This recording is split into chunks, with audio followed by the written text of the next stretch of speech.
2023. Basicamente, terminou o mês de fevereiro, já faltam mais 5 dias e tem um final de semana aí no meio, foi o mês de fevereiro. Pelo menos feliz ano novo, esqueci de desejar um feliz ano novo para vocês, já que o ano começa depois do carnaval, então ele começou agora, e vamos falar a verdade, né? Começou muito ruim aqui no Brasil, né? Caso atípico de vaca louca, a EBB. Ontem eu comentei a notícia com vocês, ontem foi a primeira sessão após o anúncio do caso lá no Pará, e a cotação do boi derreteu, né? Quase foi para o limite de baixa. E ontem não houveram negócios aqui no Brasil. Nós vamos comentar um pouquinho sobre esse cenário hoje. O café que nós conversamos ontem foi quase testar lá os 200 centavos de dólar, uma alta então forte nas cotações do café. Notícias continuam vindo ruim lá da Argentina ainda, a situação das lavouras complicada. Ontem saiu notícia lá que a produção pode cair para 32, 33 milhões de toneladas na soja. Lembrando que já foram feitas 2 reduções pelo USDA, ainda que está em 41 milhões de toneladas, é o mais otimista do mercado hoje, disparado. O próprio adido do USDA na Argentina já declarou 36 milhões de toneladas, a Bolsa de Rosário 34 milhões e meio, a Bolsa de Cereais 38 milhões, e ontem começaram a sair notícias, saiu no Clarim, 33 milhões de expectativa. Então é complicado a situação deles, e a gente vai ter uma redução de oferta, que o preço se mantém sustentado ainda em patamares minimamente, até de maneira um pouco atípica para esse período do ano, se nós olharmos para a sazonalidade. Nós ainda temos uma sazonalidade de alta pela frente, começando no mês que vem. No mês que vem sai definição de área nos Estados Unidos, o Acreage Report lá no finalzinho do mês, e a gente já começa a ventilar agora qual que será a área de plantio nos Estados Unidos. A SP Global já soltou um relatório, 0 aumento praticamente na área, segundo o que ela informou para os seus clientes, mas agora a gente já começa a ventilar. A Karen Brown, ela fez uma enquete no Twitter dela perguntando qual que seria a surpresa, e a maioria das votações colocaram que seria um aumento na área de milho. E como eu mostrei ontem, custo de nitrogenado, que é o principal fertilizante, são os principais fertilizantes utilizados na cultura do milho, estão derretendo. A ureia não para de cair, a demanda está fraca. Ontem mesmo, lembra que eu comentei com vocês que o mercado estava aguardando o tender indiano? Saiu ontem o anúncio do tender. Agora a gente vai acompanhar para ver quais que foram as compras que eles fizeram, o volume de compras que eles fizeram. Mas o cenário para os fertilizantes no curtíssimo prazo ainda é de queda, aparentemente. E vamos começar já, vamos dar uma olhadinha na bolsa para ver como que estão os preços nesse momento. Começando pelo café, esse vencimento aqui, o vencimento março, ele já está indo para o aviso de entrega. Como eu comentei ontem com vocês, perde um pouco a referência. Mas se você quiser vender café, tem café disponível, vai entregar agora, é esse preço, 199 centavos de dólar por libra-peso. Um movimento bem alto, estendeu o movimento de ontem, e nós já olhamos para o vencimento maio, 192,25 centavos. Então, fizemos aqui, o preço fez uma alta forte, trabalhou em cima de uma média mais longa de 100 períodos, e aí foi embora. Então, ele confirmou esse rompimento aqui dessa resistência. Aonde que ele pode parar agora? A gente tem aqui aproximadamente tem um suporte, o 208, claro, o 200 bola, 200 sempre vai ser um suporte forte e uma resistência forte. Então, aqui é uma resistência muito forte que ele provavelmente ele pode vir testar, provavelmente pode, é meio complicado, mas ele pode vir testar aqui esse patamar de 200 centavos. Se ele romper, ele começa a escadinha do café, 208, 210, e aí vai indo. Nós temos uma sazonalidade de baixo pela frente. Vocês percebem que eu gosto de falar bastante em sazonalidade, porque é um dos principais fatores que movimentam o preço das commodities. A colheita do Brasil vai começar daqui 2 meses e meio, começa a chegar oferta de café do Brasil, maior produtor de café arábica. Qual será o número que vai chegar aí? 68 milhões de sacas, 65 milhões de sacas, 60, 55, 50? É esse número que nós vamos saber. Quanto que vem de café arábica? 44 milhões, 40, 38, 36 milhões? Então, daqui a pouquinho a gente já começa a ter esta visão. O que o mercado ele está olhando? Que há uma certa restrição de oferta neste momento que nós estamos olhando. A curva ela continua invertida, ela não mudou o formato dela de ontem para hoje, como estava acontecendo nas sessões anteriores. Então, aparentemente, a inversão da curva está se consolidando, mostrando que a restrição, que a oferta vai estar restrita em relação à demanda. O que poderia derrubar a demanda? Talvez um aumento do desemprego na Europa, Estados Unidos, já que o café é muito ligado ao consumo nas cafeterias, no escritório. Você consome café muito mais fora de casa do que se você estiver em casa. Como está ainda muito forte o emprego nos Estados Unidos, taxa de desemprego baixa ainda, o emprego muito alto, a gente continua vendo a demanda ainda resiliente. Nós vimos a baixa nos estoques da GCA, a Green Coffee Association. Os diferenciais no Brasil, eles continuam muito fortes ainda no café, o que desestimula novas compras aqui. Então o mercado ele segue relativamente travado no físico, até porque já foi comercializado grande parte do café da safra passada, há um residual só disponível. Os embarques que estão acontecendo são execuções de contratos já firmados no passado, mas compras novas estão difíceis de sair devido a diferenciais de preço muito alto nos portos. Então o mercado consumidor vai para a bolsa que você pega even, né, o preço como derivativo, e é esse movimento que nós temos visto no café nas últimas sessões. Indo para o trigo está caindo hoje 0,10, então ele está estendendo o movimento que ele fez ontem ou nas últimas sessões. O milho, ele vem na carona, então ele está operando com uma queda um pouquinho menor, mas ele vem na carona. Ontem a Ucrânia soltou um comunicado que ela quer prorrogar o acordo lá do Mar Negro por 1 ano e não 4 meses, porque facilitaria essas discussões. Começa a chegar ali no 3º mês, faltando 1 mês para vencer o acordo, começa a novela. A Rússia acusa de não estar sendo favorecida, que os órgãos lá, a ONU, Turquia, Ucrânia, não estão ajudando ela nas exportações. A Ucrânia diz que a Rússia está atrapalhando as suas exportações e começa aquela novela, traz volatilidade para o mercado. Os dois ameaçam não renovar o acordo, um quer isso, um quer aquilo. E aí, no final das contas, assina e tudo fica normal. Então a Ucrânia está pedindo a prorrogação por 1 ano. A Rússia aceitou estender o acordo por mais alguns dias, né? E a negociação efetivamente acontece em março, para ver como que vai ficar o acordo. Eu acredito que vai ser renovado, porque é algo bom para ambos os países, tanto para a Ucrânia, e vamos torcer para que a Ucrânia consiga a extensão por 1 ano, e isso incluiria novos portos. Hoje são 3 portos, se eu não estou enganado, liberados para fazer esses embarques, então poderiam colocar mais portos, aumentaria o fluxo de exportação da Ucrânia, e a Rússia também está sendo beneficiada porque ela está conseguindo embarcar os seus produtos. Há um embargo ao petróleo, não há um embarque ao embarque do petróleo, é um trava-língua aí. A Rússia segue exportando petróleo, a China, a Índia continuam comprando petróleo da Rússia, comprando bastante petróleo, já está sendo destinado para o Cazaquistão também, uma grande quantidade de petróleo. A Índia ela vem refinando esse petróleo, a China vem refinando esse petróleo e eles vêm vendendo os derivados.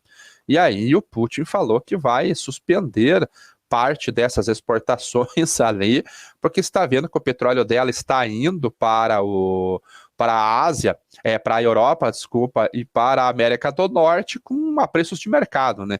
Então ela tem que vender a preços negativos, com um diferencial negativo, enquanto esses dois países estão comprando um petróleo barato, refinando e vendendo derivados a preço de mercado. Mas já está no preço. Tanto que o petróleo ele voltou a cair. Lembra que nós conversávamos que o spread de futuros estava em carrego? Ontem eu mostrei a curva de futuros de de petróleo, e aí nós temos uma sazonalidade de baixa ainda pela frente, então mais quedas são possíveis nesse momento. Então ele veio para $74 o barril nesse vencimento que é o mais curto agora, vencimento maio, a 74,89 o barril, e eu acho que há uma chance dele cair mais um pouco ainda. Quem sabe vindo testar até os 72, 70, quem sabe no momento mais estressante, porque a sazonalidade de baixa atinge o seu fundo entre os meses de março e abril. É quando cai a demanda de gasolina, cai a demanda de óleo de aquecimento, cai a demanda de diesel. E se começar a haver uma desaceleração nos Estados Unidos, principalmente, houver um menor consumo de combustíveis, a gente pode ver o preço caindo um pouco mais ainda. Eu acho que isso pode acontecer. Tem uma boa chance disso acontecer, então, devido à sazonalidade, devido a uma desaceleração. Os estoques estratégicos liberados pelo governo Joe Biden, ele vai chegar ao mercado dia 1º de abril. Então, hoje tem dados de estoque da EIA, Agência de Informação Energética. Esse SPR não foi para o estoque comercial ainda. Ele vai em abril. Agora é um crescimento normal dos estoques devido a, mais uma vez, a sazonalidade de baixo consumo. Ontem saiu os dados da API, Associação das Indústrias de Petróleo, e houve um crescimento de 9 milhões de barris. Vamos ver se a Agência de Informação de Energia dos Estados Unidos confirma essa. Se o petróleo cai, ele tende a empurrar as cotações do milho também, pela arbitragem que tem entre o etanol do milho e a gasolina do derivado do petróleo. E a mistura de etanol também na gasolina nos Estados Unidos, entre 10% e 15%, dependendo da estação do ano. Então, quando o petróleo cai, ele tende a empurrar o milho junto, por uma baixa aqui. E o milho, ele tem um balanço apertado. A Argentina vai ter problemas na produção também. O Brasil, ele vem com uma safra de verão pequena em relação ao safrinha, que não deve mais se chamar safrinha, né? Ontem eu vi uma notícia que ele vai começar a ser chamado só de segunda safra. Realmente, é só lá que vai ter uma normalização dos estoques brasileiros, aqui a depender do volume de exportação. Então, a gente tem um estoque no primeiro semestre apertado ainda. Estados Unidos segue vendendo, começou a acelerar um pouquinho o ritmo de embarques por lá, o que é normal. E o preço pode não subir tanto porque o commitment dos Estados Unidos está muito longe do estimado pelo USDA. Então a gente não deve ver uma alta tão forte, igual eu tinha esperança que ele pudesse vir para 7,80, talvez, quem sabe, num cenário mais estressante, $8 o bushel, já não tenho mais essa expectativa. E hoje saiu uma notícia interessante, a Karen Brown escreveu uma notícia interessante, que é essa daqui. Lembra que eu mostrei para vocês uma notícia, não lembro se foi na sexta-feira ou na terça-feira, de que a China estava começando a fazer testes de plantio de semente geneticamente modificada, visando a ampliação da produtividade para garantir o abastecimento interno. Eu acho que foi na semana passada que eu compartilhei com vocês essa notícia que foi publicada. Hoje, a Karen Brown escreveu que a saúde no solo e a volatilidade dos preços podem atrapalhar esses esforços de milho GMO, de milho geneticamente modificado. Segundo um estudo que está sendo feito lá na China, a saúde do solo está muito, muito ruim, porque a China possui a segunda extensão em terra agriculturável sendo usada do mundo, só perde para a Índia. Em terceiro lugar vem os Estados Unidos, só que a produtividade é muito ruim na China em comparação principalmente com os Estados Unidos. A China tem mais área semeada do que os Estados Unidos, mas a produtividade é muito menor. Primeiro porque eles não usam as sementes geneticamente modificadas, então são milho convencional.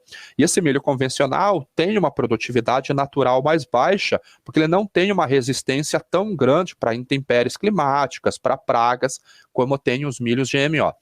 A China, vendo isso, ela decidiu iniciar essas pesquisas. Na semana passada, ela anunciou uma área pequena, 267 mil hectares, mas agora ela anunciou que vai aumentar essa área. Não anunciou quanto, mas a expectativa do mercado é que passe de 1 milhão de hectares agora.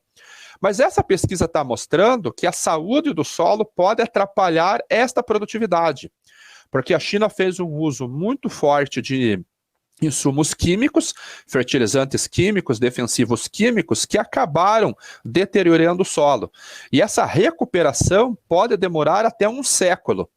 Então, talvez o plano da China de conseguir a autossuficiência através da semeadura de sementes geneticamente modificadas pode levar mais tempo do que eles estão esperando. E essa é uma pesquisa que está sendo realizada agora. Então, aquela apreensão que havia no mercado de que o Brasil acabou de assinar um protocolo fitossanitário, estamos começando a fazer as exportações de milho para a China. É algo bom para o Brasil, porque nós diversificamos o mercado, o milho é mais democrático do que a soja. Daqui 5 anos os caras já não querem mais importar milho, podem até se tornar exportadores. Parece que esse plano no curto prazo será frustrado. Então, até segundo essa matéria, eles podem aumentar a importação de milho, porque como eles vão trocar a semente convencional para a semente geneticamente modificada, há um processo de adaptação. E esse processo de adaptação, você derruba a produtividade. Então, no curto prazo, pode haver até uma elevação nas importações, que hoje estão estimadas em 18 milhões de toneladas, e o Brasil hoje tem grande participação disso. Aqui ele mostra a área de colheita de grãos e oleaginosas, né, principalmente a soja, é o comparativo entre Estados Unidos e China. Olha como a China é muito maior em milhares de acres em relação aos Estados Unidos. O que derruba é a produtividade, né? E a participação de óleos e de grãos e oleaginosas na área da China. Hoje o milho é a principal cultura. 277 milhões de toneladas é a estimativa de produção para esta safra. Depois vem o arroz. Houve uma mudança do arroz para o milho em 2007. Foi quando o milho ultrapassou o arroz na área de semeadura. E depois vem o trigo. Olha a soja como é uma área relativamente pequena. E a soja está crescendo em área. A China quer aumentar em 40% a produção de soja. Isso sai de 16 milhões de toneladas e vai para um pouco mais de 20 milhões. Ela consome quase 100 milhões de toneladas. Então, importações de soja pela China continuarão acontecendo. Essa é uma preocupação menor. Agora, com o trigo havia essa expectativa, mas as pesquisas estão mostrando que não vai ser tão fácil assim. E é um cenário daí favorável para o Brasil, porque há uma treta entre Estados Unidos e China. Eu acho que eles assinaram aquele acordo lá em 2017 e já começaram a brigar. É impressionante a briga deles. Então, uma notícia de que a China pode, quem sabe, aumentar a produção, a importação de milho durante o período de desenvolvimento de sementes geneticamente modificadas. Indo para a soja, o óleo de soja hoje ele está subindo 0,35%, esse vencimento H já vai para o aviso de entrega também, o vencimento maio subindo também 0,35% a 63,27 centavos de dólar por libra-peso. Até apoiado na alta do petróleo no dia de hoje, e a arbitragem aqui é devido ao biocombustível, que é feito a partir do óleo de soja. O farelo caindo 0,39%, estendendo a queda de ontem. Foi uma queda pequena que aconteceu ontem. A gente vê aqui que foi uma correção, dá para dizer até que foi uma correção nessa média de 20. Então ele está testando essa média de 20. Nós já sabemos que há uma resistência grande nessa faixa aqui de 507 dólares por tonelada curta, que ela já testou, é a segunda maior cotação da história, perdendo só para 2012. Eu acho que ele tem uma chance muito boa de superar esta cotação, e o grão de soja, nesse momento, caindo 0,26 no vencimento março, e caindo 0,28 no vencimento maio, a 15 dólares e 30. Nós sabemos também que há uma resistência aqui, muito, muito forte. Vários testes foram feitos nessa resistência aqui, 5 testes, basicamente nessa resistência de 15 dólares e 50. Eu acho que rompe, eu já falei para vocês que eu acho que rompe, porque nós temos uma sazonalidade de alta pela frente ainda. Lembro que mês de fevereiro eu comentava com vocês que é a formação do seguro de renda para o produtor rural, que os preços tenderiam a trabalhar de maneira mais sustentados, em patamares mais elevados. foi exatamente o que aconteceu nesse mês de abril. Olha a cotação do mês de abril, como que ela ficou no patamar elevado, começando aqui, patamar elevado, mas sustentado. Ela não disparou e também não caiu. Então, vai ser mais ou menos essa média de seguro de renda para o produtor americano, na faixa de 15 dólares e 20, 15 dólares e 30 nesse vencimento. Agora, o vencimento novembro de 2023, que é a entrada da safra norte-americana, está trabalhando a 1.390. O que significa isso para nós? Nada. Significa que a sazonalidade natural da entrada da safra norte-americana, para se ter uma ideia, em novembro de 2021, essa cotação foi para 11,90, tá? E depois, em março, a cotação voltou para 15. Deixa eu ver se eu consigo trazer, 21. 11,75, na verdade. A mínima aqui, 11,71 foi a mínima. E agora, olha o preço que ele foi agora em setembro de 2022, foi para 15,72. O vencimento novembro, eu estou falando. Então, a gente vai ter mais uma sazonalidade de baixa pela frente e depois mais uma sazonalidade de alta. Isso é cíclico, isso é normal para a cultura da soja. Então, não olhem esse vencimento com apreensão que ele está mais baixo, porque ele sempre vai estar mais baixo, a não ser que tenha uma super safra mega gigantesca vindo do Brasil e da Argentina, colocando uma safra confortável, uma oferta confortável no mercado. Então, a curva de futuros da soja, ela também está invertida. E eu acho que nós vamos ver o fletamento e o carry dessa curva no finalzinho do ano. Então, nesse momento, há uma restrição de oferta, mas é normal também, a safra brasileira está chegando no mercado agora, Estados Unidos está se encaminhando para uma entre-safra e a Argentina está com uma quebra de produção muito grande. Então, é normal haver uma certa restrição de oferta nesse momento também. Mas veja que de novembro de 2024 até o novembro de 2023 até agosto de 2024, a curva está flat. Então, o mercado começa a ventilar qual que será a área dos Estados Unidos, qual que vai ser a demanda de óleos vegetais, demanda de farelo, demanda chinesa. Então, está flat ainda. Agora, esse vencimento está negativo, completamente normal. Eu vi que o Demetrio já perguntou ali, e olha a pancada aqui.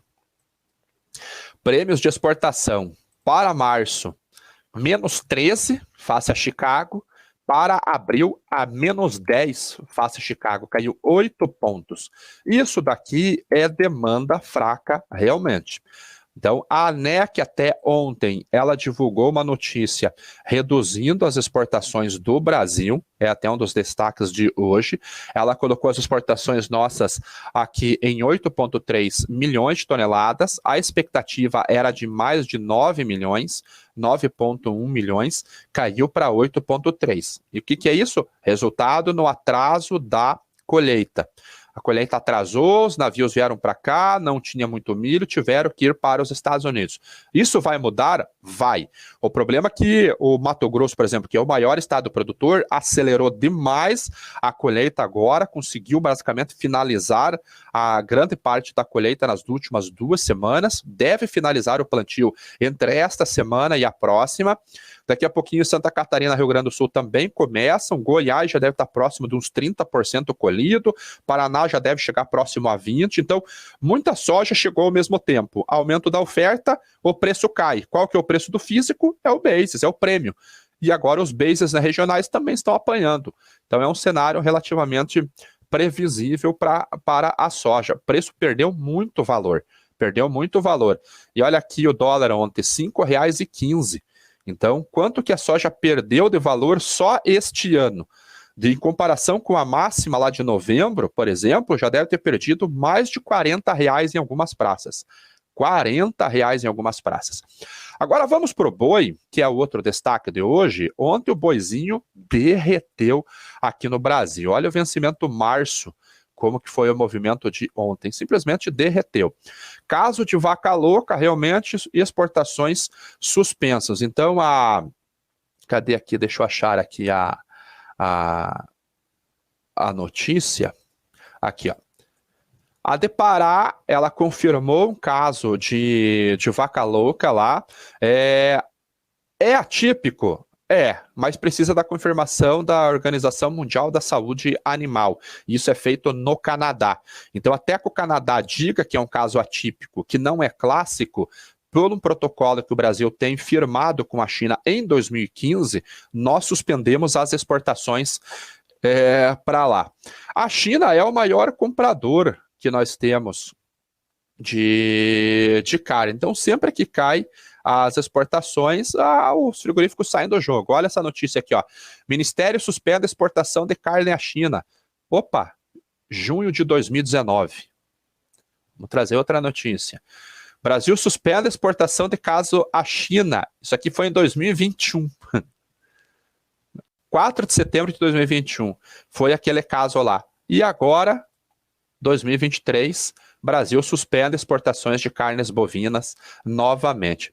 Ontem os frigoríficos saíram do jogo. Não teve nenhum indicativo de compra em lugar nenhum do Brasil. Completamente fora do jogo.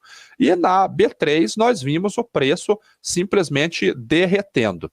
Ano passado, em 2021, as exportações ficaram suspensas por 100 dias, até que voltaram a liberar.